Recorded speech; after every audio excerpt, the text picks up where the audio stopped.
నడువే ఒకసారి నడవామా ఎట్లా నడుస్తావు.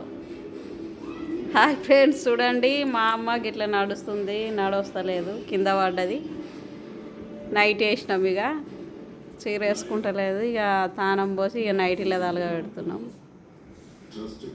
నైటీలో వేస్తున్నాం అన్నట్లు, ఇక వీజీగా ఉంటుంది, సింపుల్గా అలకగా. రా ఎడ కూర్చుందా, ఏడుకోతావు.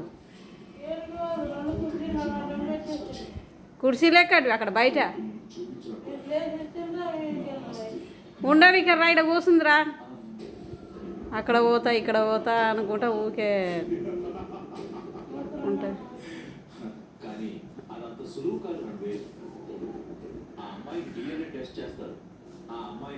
నేను తీసుకొస్తా, రావే. పనులు తీరినాయా ఫ్రెండ్స్ అందరివి?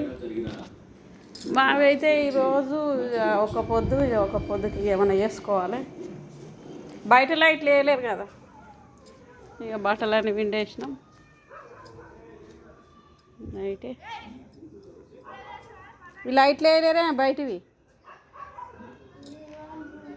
ఆ లోపల రూమ్లు ఉంటాయా, వాళ్ళు కిరాయికి ఉన్న వాళ్ళు తాళం వేసుకొని పోయారు ఆ పక్క లైట్కు.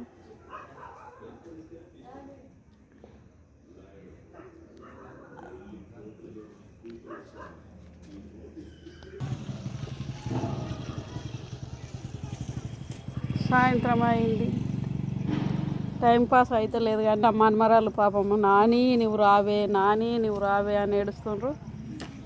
నాకేమో ఇక్కడ స్నేహ బయట లైట్లు వేయమ్మా, స్నేహ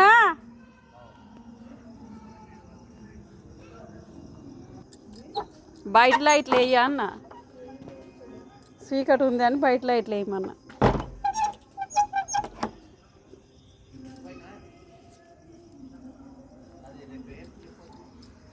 పందిరిందా ఫ్రెండ్స్ అందరిది? చపాతీలు చేసుకున్నాం ఇప్పుడు టిఫిన్ అయితే.